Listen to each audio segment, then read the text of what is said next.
confronter avec quelqu'un d'autre pour pouvoir justement avancer. C'est vrai que j'ai des idées et voilà, j'ai compris. D'ailleurs, on n'a jamais vraiment compris. Donc c'est dans la discussion, ce qu'on appelle la controverse, parfois qu'on arrive à grandir.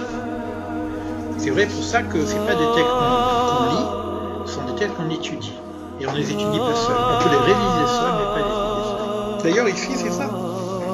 C'est une forme de ravrota, vous allez voir, il va y avoir plein de discussions dans ce qu'on est en train de dire. D'ailleurs, tout de suite, il lui dit, mais de quoi tu parles? Qu'est-ce qui est difficile à comprendre? Tu veux comprendre quoi?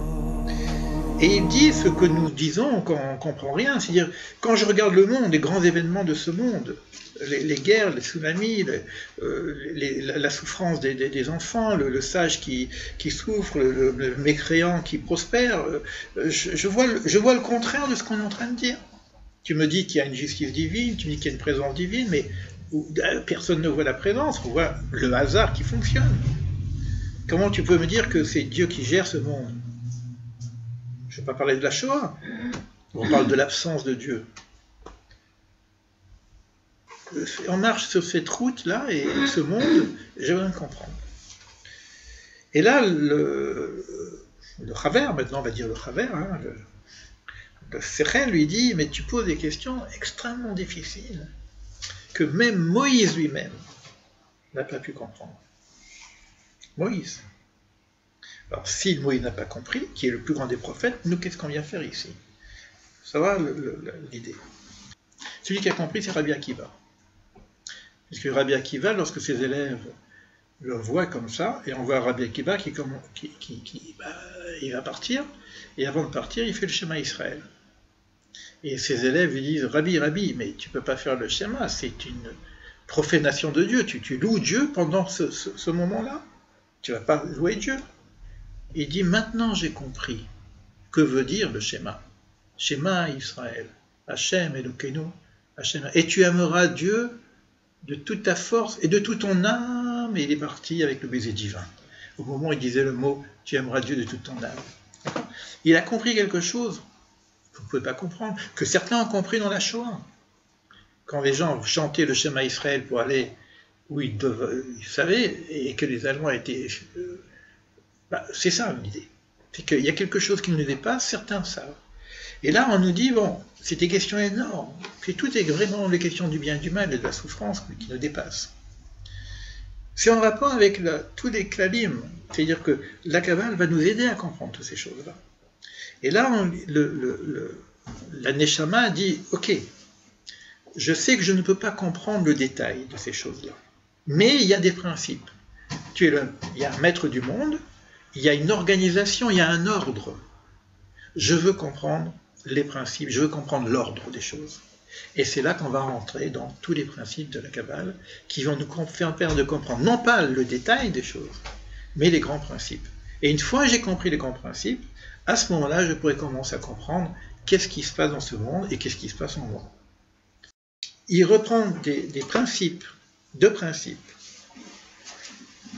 C'est que le rocher, son œuvre est parfaite. Quand on parle du rocher, on parle du principe divin. Donc je remets en place maintenant, ok, s'il y a un Dieu, c'est que l'œuvre de Dieu, même si on sait que c'est le balagan, hein, on va comprendre pourquoi ce monde, il est parfait tout en étant dans l'imperfection, et que les voies de Dieu sont justice. Voilà, donc il reprend ça, Tzadik veyachar ou. Il est droit, et il est juste. Et il dira une autre chose, que lorsqu'on va rentrer dans cette étude, qui peut être parfois perturbante, il y a un autre principe qu'il faut avoir, c'est qu'on est parti des articles de foi. Maintenant, tu veux connaître. Ok, on va aller vers la connaissance. Mais, si ton mental commence à divaguer, si tu ne sais plus où tu en es, chouv à la makom. Reviens au principe premier. Chouv à la makom, c'est reviens à la base, ce qui est la Emouna.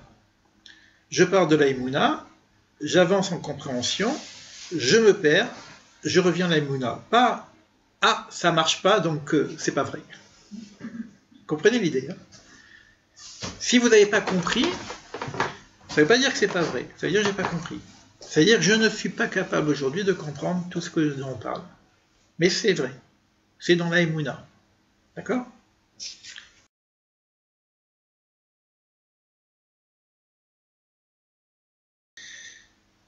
Le titre du chapitre, donc on est chapitre 2.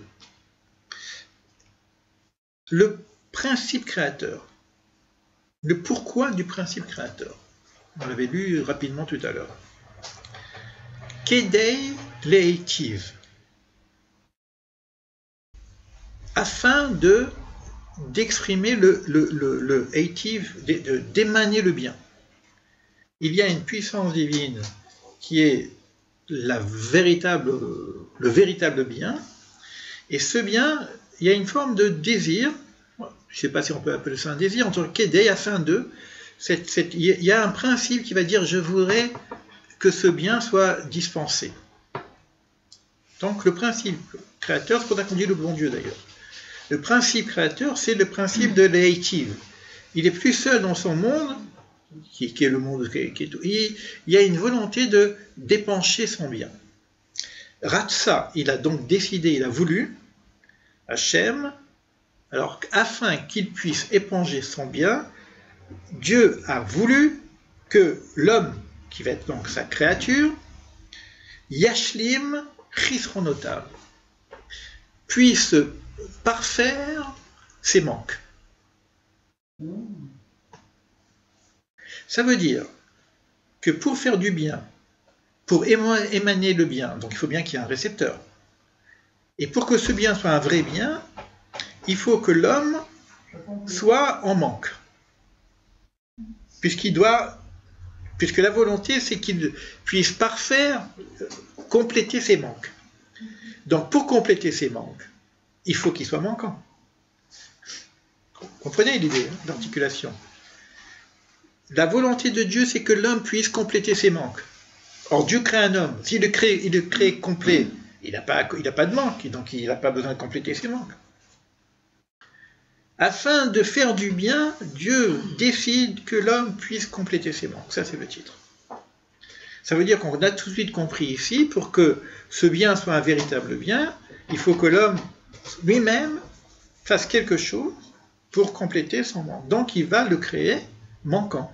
Il va y avoir dès le départ, et si j'ai pas de manque, j'ai pas d'aspiration. Je suis la perfection, je bouge plus, quoi.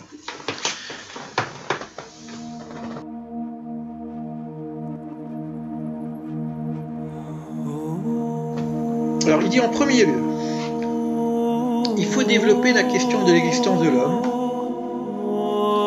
la tâche qui lui incombe, afin de comprendre le but recherché dans tout cela. Qu'est-ce que l'homme? Pourquoi l'homme? Donc, tu veux te poser des questions, ok. Mais il faut commencer par le début.